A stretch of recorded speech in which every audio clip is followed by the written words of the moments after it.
สวัสดีค่ะพ่อแม่พี่น้องสวัสดีFCทุกท่านเนาะค่ะกลับมาพบมาพอกับเจตาพารวยคือเก่าค่ะในทางช่อง YouTube เนาะเจตาก็จะวางแนวทางของเราพัฒนาค่ะมาสายอยู่มื้อนี้พี่น้องมาช้าเนาะค่ะคลิปนี้มาช้าจักหน่อยลาวพัฒนาค่ะที่ผ่านมาวันที่10ของเจตาเข้าไป7ตัวเดียวค่ะพี่น้องเดินตัวเดียวเดินมาผู้เดียวครูบ่เข้ากับขอโทษขออภัยหลายๆค่ะลดไปวันที่8เนาะวันที่10เขาตะเจ็ดตัวเดียววิ่งบนล่างเนาะค่ะวิ่งลดขอโทษขออภัย FC ทุกท่านเนาะค่ะที่เข้ามาเป็นกำลังแรงใจให้เจตาแนวทางเจตาจับครูบ่เข้าบ่มาเนาะมาตามต่อไปใหม่มื้อแรงค่ะมื้อแรงเป็นวันศุกร์2 ทุ่มครึ่งค่ะลาวพัฒนามาต่อกับเจตาวิ่งลูดค่ะเจตาให้6กับ4ค่ะ2ตัว4หาง6 3 6 2 4 6 4 7เบิ้ลค่ะเบิ้ล6หางเดียววันศุกร์เด้อพี่น้องจับตามองวันศุกร์เลขเบิ้ลมักสิมาเนาะของเจตาหางเดียวเด้อค่ะ66 2ตัว2หางค่ะ462 646วิ่งรูดให้ทอกันค่ะ6กับ4 2ตัวเน้น2หางค่ะ62กับ46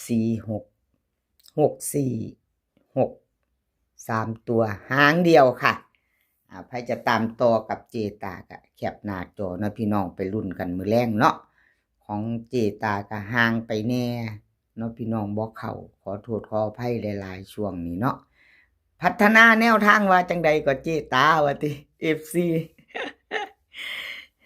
คือบ่มาเจตาคือบ่มีครูว่าติเดี๋ยวนี้อยู่ผู้เดียวอยู่พี่น้องบ่มีครูขอโทษขออภัยหลายๆค่ะมาตามกันต่อไปใหม่มือแรงกับขอบคุญขอบคุณที่เขามาให้กำลังแรงใจเจตาเนาะค่ะที่เขามาเป็นกำลังใจมารับชมรับฟังมากดไลค์กดแชร์เนาะค่ะมาคอมเมนต์กับขอบพระคุณเป็นอย่างสูงเอามาไปต่อค่ะมาไปต่อเลขทุกตัวเอามาวางเพื่อเป็นแนวทางโปรดใช้วิจารณญาณในการรับชมเป็นอย่างสูงค่ะรับชมรับฟังเป็นเพียงแนวทางเนาะค่ะมาติดตามกันต่อของชอชัยชาญค่ะที่ผ่านมา81778ของเพิ่นเข้าไป7ตัวเดียวค่ะวิ่ง2ตัวมา1ตัวเป็นบนกับล่างเนาะค่ะบนกับล่าง2ตัวมา1ตัววันที่8หลุด2งวดค่ะเจตาให้เบิ่งคลิปนี้จะมีเจตาพารวยชอชัยชาญเลขล็อกหนองบัวเลขล็อกอุดรค่ะมี4เสี้ยนในคลิปนี้เนาะค่ะถ้าชอบของผู้ใดพิจารณาของผู้ใดก็เตรียมแคปหน้าจอไว้ไปต่อกันมือแรงเนาะค่ะไปต่อมือแรงชอบของผู้ใดชอบก็จัดขัดก็ผ่านเนาะพี่น้องชอบก็จัดชอชัยชาญค่ะวันที่12เป็นมื้อนี้วันศุกร์เนาะค่ะ2 ทุ่มครึ่งวิ่งลูดค่ะเพิ่นให้มา6กับ2ตัวค่ะ4หาง6 4 6 3 2 4 2 5เบิ้ลค่ะ6 กับ2 3ตัวค่ะ2หาง6 4 2 6 2 5แคปหน้าจอค่ะใครจะไปต่อกับชอชัยชาญแคปหน้าจอไว้เนาะเน้นวิ่งลูดเด่นทอกันเด้อค่ะ6กับ2เน้น6 4กับ2 5 6 2เด่นเท่ากัน6 4 2 5ค่ะ6 2 5 3ตัวของชอชัยชาญแคปหน้าจอไว้ครับพี่น้องไปจะตามกับชอชัยชาญเอาไปพิจารณาเบิ่งเนาะพี่น้องเบิ่งใส่กันหลายๆเสี้ยนเนาะเบิ่งใส่กันเบิ่งใส่กันชอบของผู้ใดก็จัดของผู้นั้นเนาะค่ะชอบก็จัดขัดก็ผ่านไปต่อค่ะไปต่อเลขล็อกหนองบัวค่ะล็อกหนองบัว วันที่10ที่ผ่านมาพี่น้องกับขอโทษขออภัย FC แท่นล็อกน้องบัวเนาะค่ะแนวทางเพิ่นบ่เข้าหลุดไป81778ค่ะวันที่10ที่ผ่านมาขอโทษขออภัยแท่นเพิ่นเนาะค่ะขออภัยแท่นเพิ่นนี่จะเป็นวันที่8เข้าไปตะ2มาไปต่อตามใหม่กราบขอบคุญขอบคุณเลขล็อกน้องบัวหลายๆเด้อค่ะที่ให้แนวทางมาวางทางช่องเนาะขอบพระคุณเป็นอย่างสูงสำหรับแนวทางมีเขามีรุดเนาะค่ะพี่น้องเอาFCใครจะตามเลขล็อกน้องบัวค่ะมาต่อกันมื้อแรง2 ทุ่มครึ่งค่ะวิ่งรูดเพิ่นให้มา5กับ4 2ตัวค่ะ4หาง51 50 46 47ค่ะเบิ้ล55 44 3ตัวค่ะ5464 50 464วิ่งรูดเพิ่นเด่น5ค่ะเด่น5ตัวเดียวรอง4ค่ะน้องบัวรอง4 2ตัว2หางค่ะเพิ่นเน้น51กับ46 3ตัวหางเดียว464ค่ะเพิ่นเน้นหางเดียวเลขล็อกน้องบัวใครจะตามต่อคำพึ่นก็แคปหน้าจอไว้เนาะค่ะ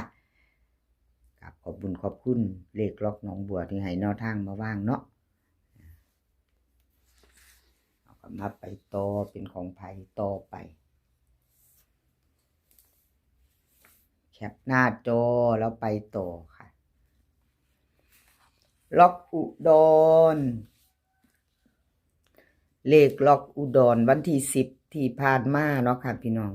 ลาวพัฒนาของเพิ่นก็รุดไปเนาะรุดแล้วรุดเลยเนาะพี่น้องแล้วก็ขอโทษขออภัยแทนล็อกอุดร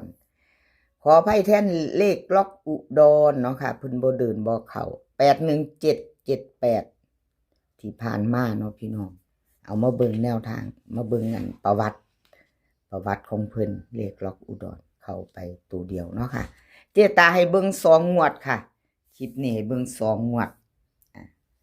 แต่ละเซียนเนาะค่ะให้ดู2งวดของแต่ละเซียนมาเบิ่งใหม่ของเพิ่นแนวทางใหม่ครับพี่น้องแนวทางใหม่มาแล้วเก่าหลุดไปใหม่มาเนาะค่ะเก่าหลุดไปใหม่มาเลขล็อกอุดรลาวพัฒนามือแรงค่ะวิ่งรูดเพิ่นให้3กับ6 2ตัว4หาง36 37 61 60เบิ้ลค่ะ33 66 3ตัว3หาง360 636วิ่งรูดเด่น3ค่ะเด่น3รอง6เด่น3รอง6 2ตัวค่ะเน้น2หาง36กับ60 3ตัวเน้นหางเดียวค่ะ3ตัวหางเดียว360แคปหน้าจอค่ะใครจะไปต่อเลขล็อกอุดรแคปหน้าจอวัยรุ่นมือแรงค่ะกราบขอบคุณเลขล็อกอุดรที่ให้แนวทางมาว่างทางช่องของเจตานะคะกราบขอบพระคุณเป็นอย่างสูงแล้วก็ FC ค่ะบ่ว่าจะเป็น FC เก่า FC ใหม่เนาะที่เข้ามาเป็นกำลังแรงใจช่องน้อยๆของเจตากราบขอบพระคุณเป็นอย่างสูงค่ะกราบขอบคุณหลายๆที่เข้ามาคอมเมนต์มากดไลค์กดหัวใจให้เนาะกำลังใจก็สำคัญที่สุดเนาะพี่น้องเป็นกำลังใจให้กันและกันชอบแนวทางเดียวกันเนาะค่ะชอบแนวทางเดียวกันเฮาก็ให้กำลังใจกันเนาะแล้วก็กราบขอบคุณหลายๆเซียนเนาะค่ะที่เพิ่นให้แนวทางมาว่างทางช่องกราบขอบพระคุณเป็นอย่างสูงคลิปนี้ขอให้พี่น้องโชคดีมื้อแลงค่ะ2 ทุ่มครึ่งกับลาวพัฒนา2 ทุ่มครึ่งมันกันโชคดีกันเนาะค่ะเที่ยวลาวพัฒนากันมื้อแลงขอให้โชคดีทุกคนมื้อนี้ก็ขอให้มีความสุขค่ะขอให้สุขภาพร่างกายแข็งแรงเดินทางไปไสก็ขอให้ปลอดภัยค่ะเดินทางไปขอให้มีโชคกลับมาขอให้มีชัยคลิปหน้าพ่อกันใหม่ค่ะ คลิปนี้ก็สวัสดีค่ะ